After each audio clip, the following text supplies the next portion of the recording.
My friend, today I want to tackle a difficult topic. What is your relationship with shame? And if it's a difficult one, then how do we change that?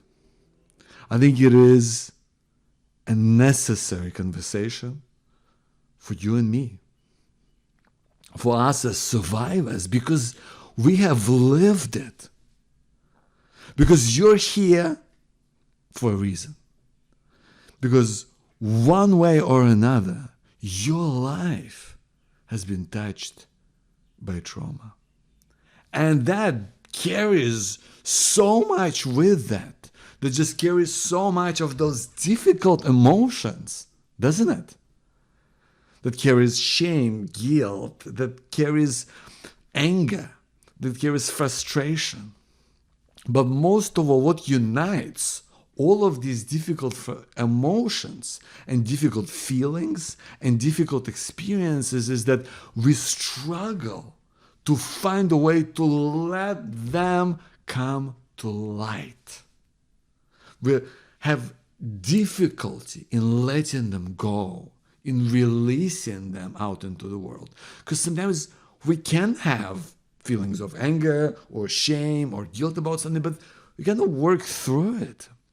But so much when we've been through difficult experiences, they leave a mark sometimes, don't they?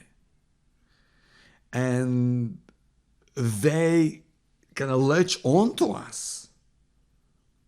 And we find it difficult to put them in their place. So that's what we want to talk about today. How do we put shame in its place? I know it's not easy. I know it's not a one minute type of change. I know it's something we can just change by thinking about it. But I want to share some of my thoughts and experiences from going through trauma and being on a healing journey that are supporting me right now, and I hope they're going to serve you.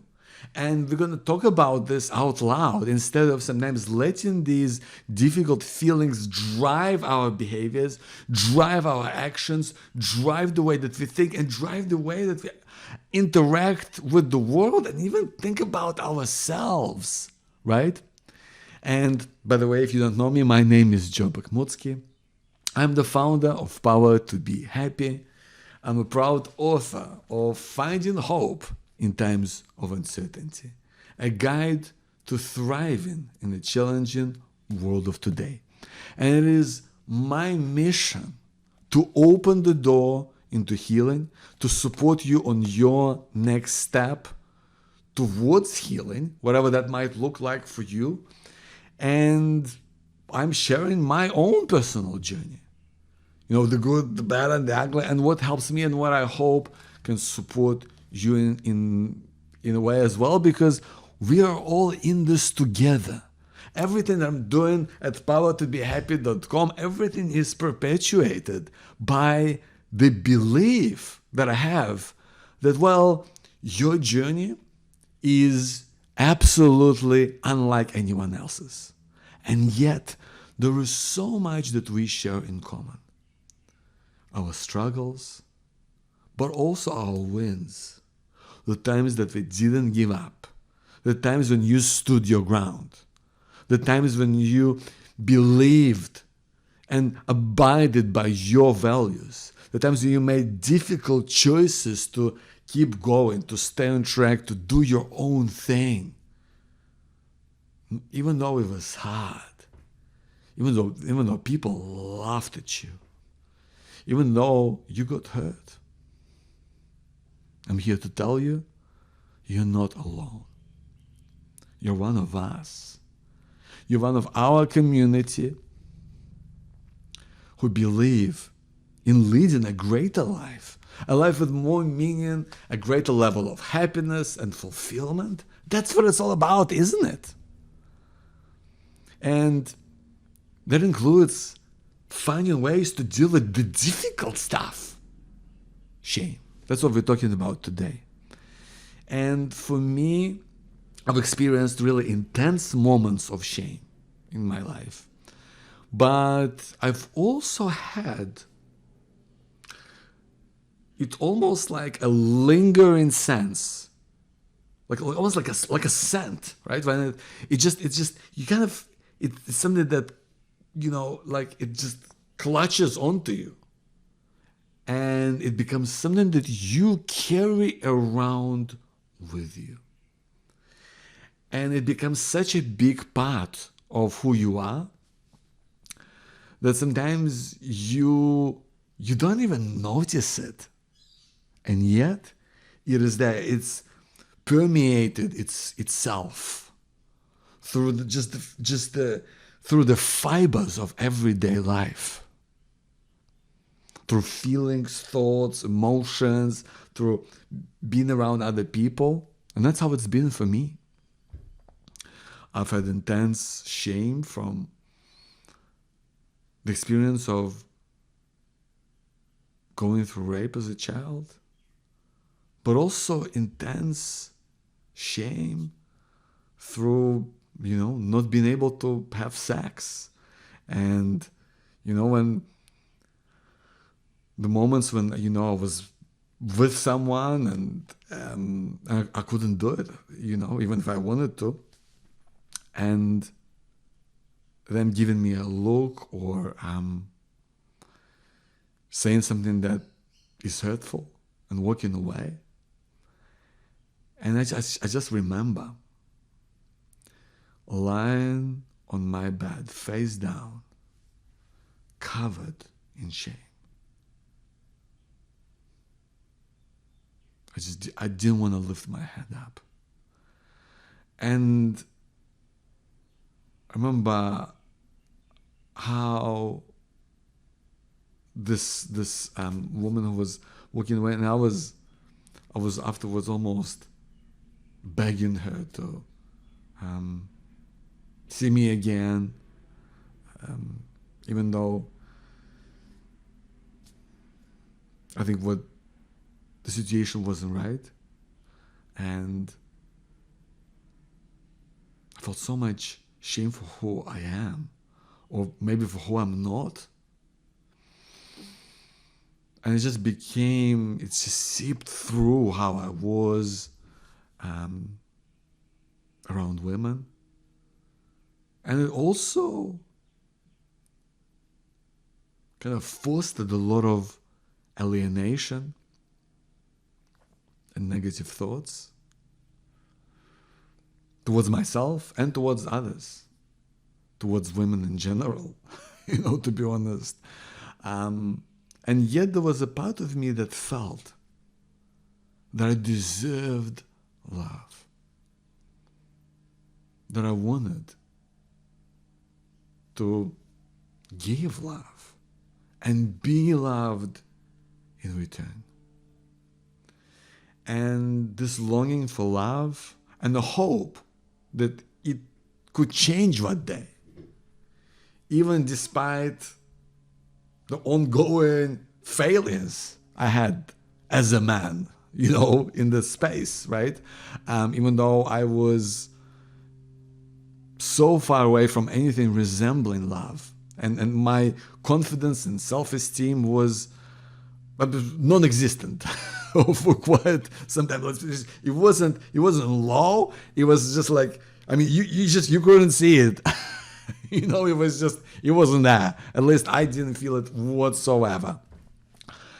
But that was not necessary for me to feel the longing, to cling to hope. And that's what I'm here to say to you, my friend. Because that is what saves us. That is what saved me. That's what helped me to keep going.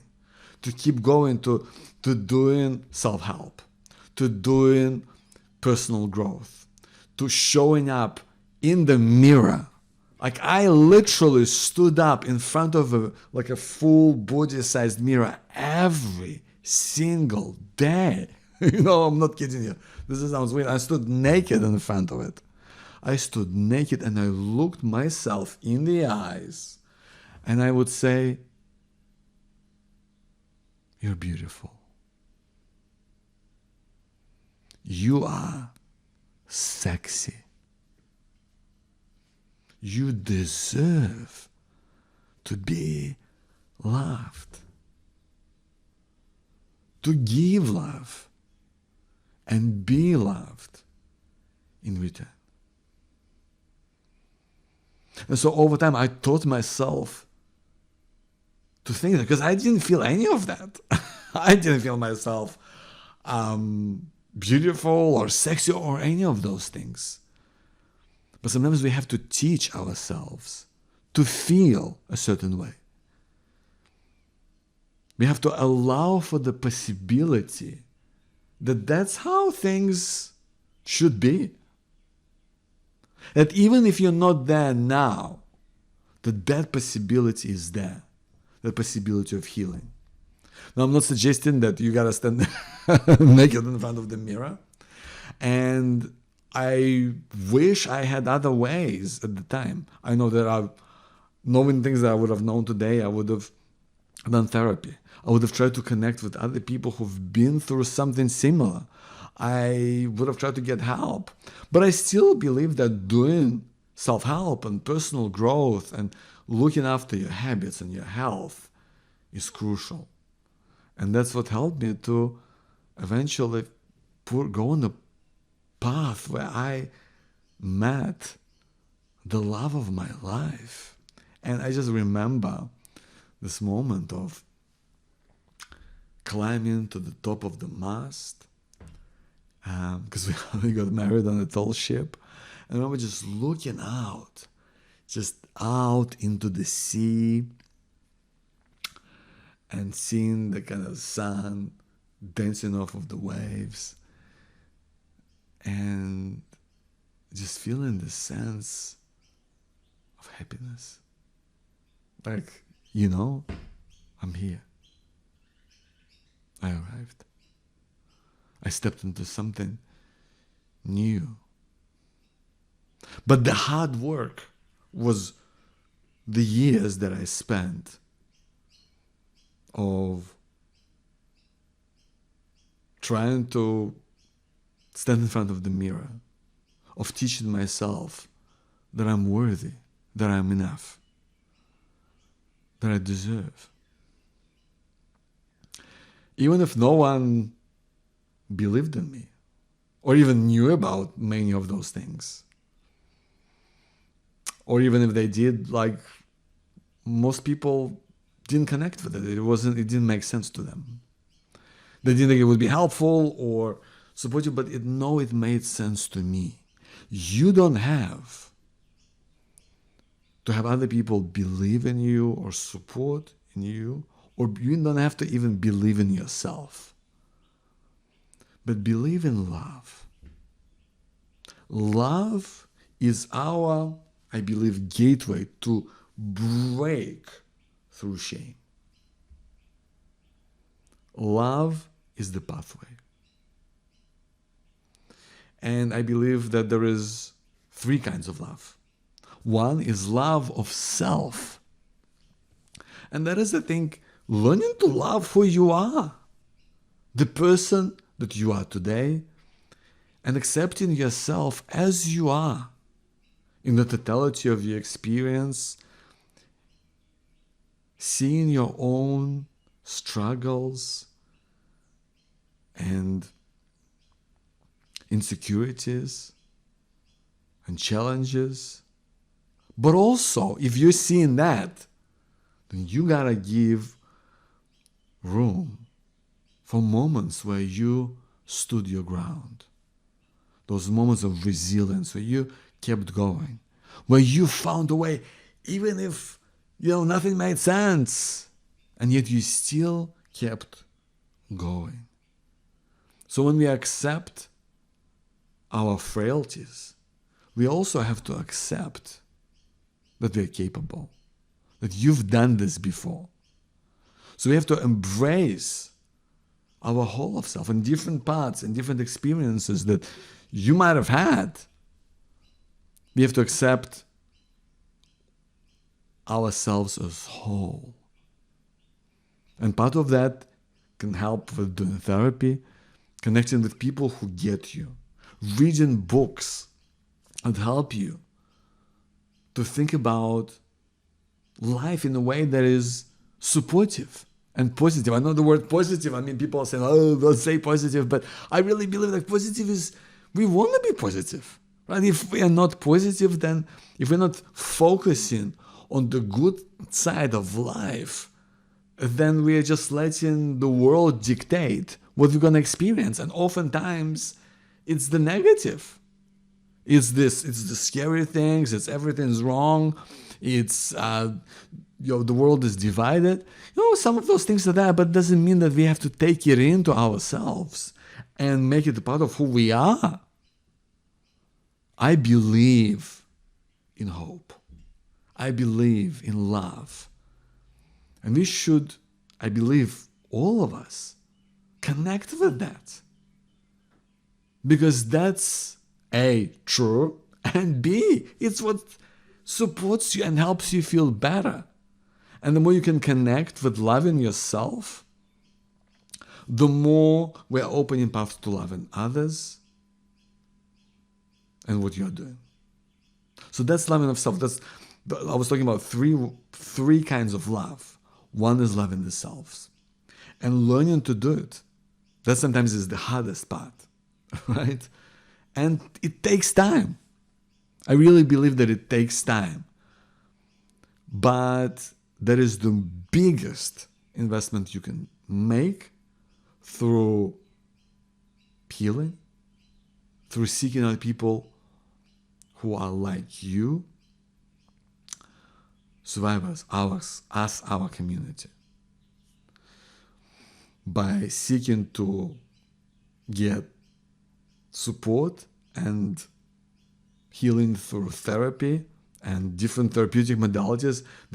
Thankfully, there's a lot of them, and I talk about them in the Healing Space Guide. I talk about it in the interviews. Check out powertobehappy.com. It's all here, right? There's so many books, there's so many incredible resources that are evidence-based, that are delivered by real practitioners that support people like you and I who've been through trauma, complex trauma, been through horrific things, right? So loving the self. Then there is loving people around you. And as I was saying before, I think you have to learn to love ourselves before we can love other people, at least to that great extent. And I think the way to really love other people at a deeper level is to help other people, be around other people, and do something that you feel could support someone, whether that's volunteering, whether that's supporting a friend or a loved one, whether that's mentoring someone in your work.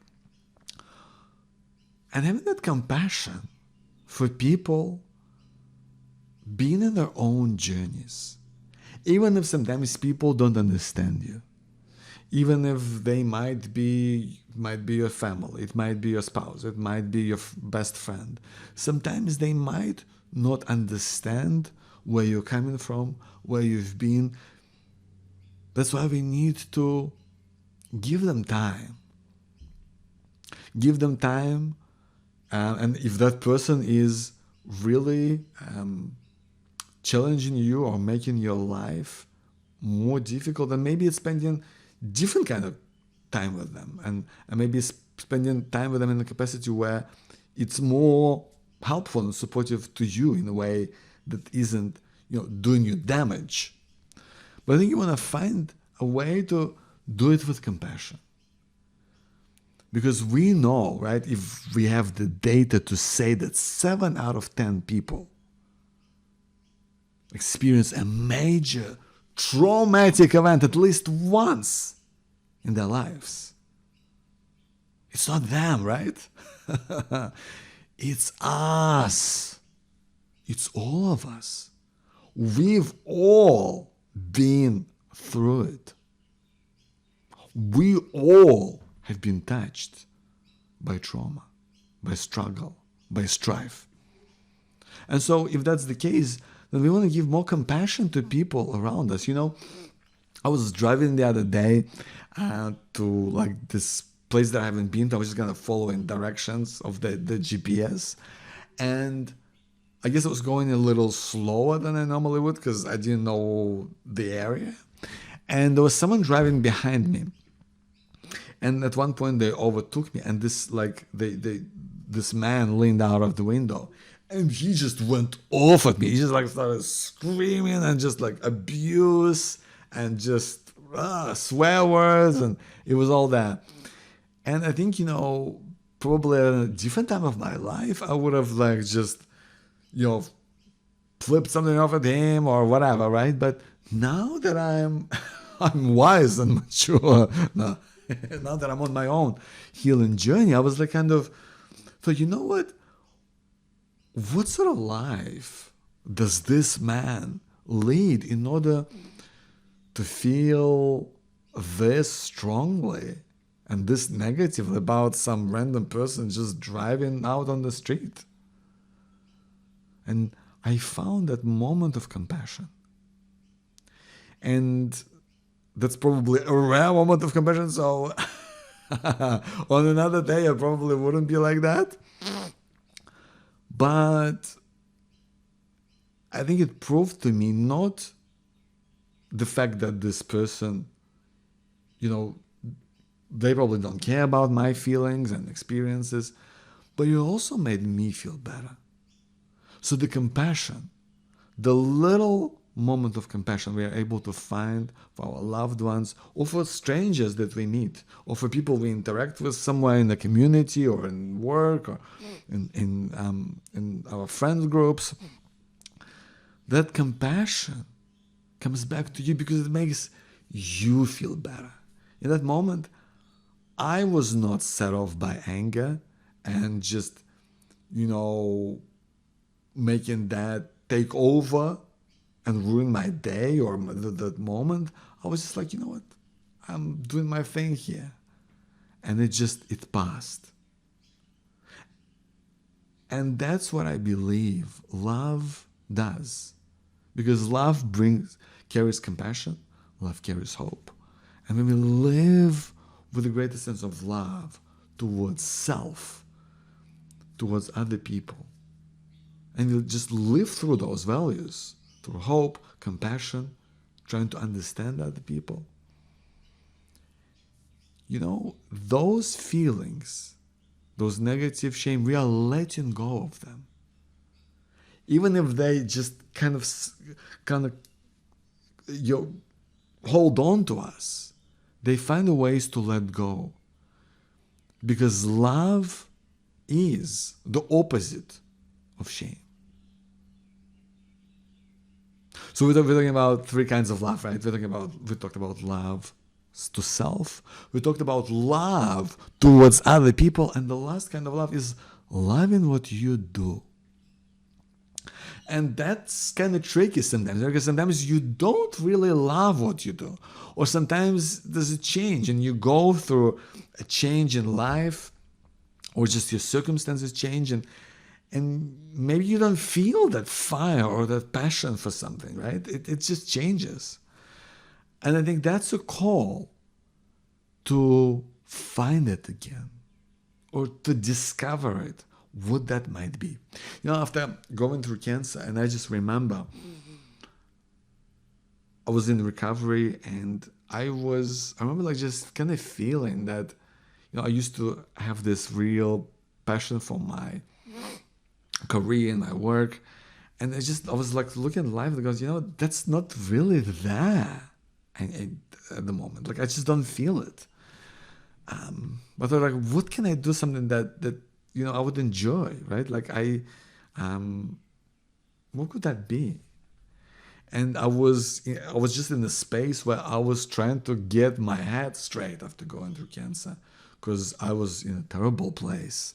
And I was just trying to get my body back up again, because again, I was physically in the worst shape of my life. I put on a huge amount of weight. I had this fatigue from all the treatment that I had, and I was all over the place. I was not great. And so as I was getting committed to getting specialists to help me out, exercise physiologist and dietitian, and I was talking to my oncologist, and I thought, you know what? But there's other people who also trying to figure this stuff out. And that's how I started Simplify Cancer podcast, to try to make sense of it all. And you know what, as I started doing it, I kind of figured out, because that's something that was driving me at the time. I was interested in it. I was like, it became something that I was super passionate about. It became something that I was really involved in, and that just gave me so much more focus, and that gave me that ability to love what I'm doing each day. And that's what I want for you. What can you find or redirect your focus and throw your energy and your into something that can help you or can help others, or is something that you want to try and figure out? And maybe sometimes it's about like trying and seeing, what is it that you like? What is it that helps you? What is it that supports you? But when you do find that love into what you are doing, that just changes how you live each day. Because you wake up I wake up each day and I'm going, great, I've got like the things that I want to do today. I was just so looking forward to doing this podcast with you, having this conversation. Because ultimately I know it helps me. I know it might help you. And I know it's something that affects us all, right? And it's become a passion of mine. It's something that I aspire to do well. I aspire to make a difference, because now I have dreams in the space, which I never even existed. So that's what I want for you, my friend. To consider these three kinds of love: self, other people in your life, and what you're doing. And what can you do to just grow in those areas that will support you, right? Because ultimately, none of this is about anyone else, but about you. Because we know carrying around shame, guilt, these negative feelings that sometimes cling to us and are kind of running somewhere in the background, right? Like on some kind of an app that's open somewhere, and it's kind of eating away at you. It's using up the memory, right? It's using up some of that energy. That love is the way to let it go, to release it, to close that particular app, or at least minimize it to a place where it's no longer running your life. I'm here for you, my friend. I believe in you. I believe you deserve. I believe you have this power to be happy. To just seek greater clarity in everything that you do, in your feelings, emotions, in your day-to-day experience, in bringing more love into your life, into showing up as your best, whatever that means for you, each day, so that you feel you're enough. But also in holding on to hope. Even though things might be tough, even though there's a huge amount of uncertainty and will always be there, but holding on to hope. And no matter how difficult things might be, things can and do change, my friend. And they do change for the better. Thank you for being here. See you next time.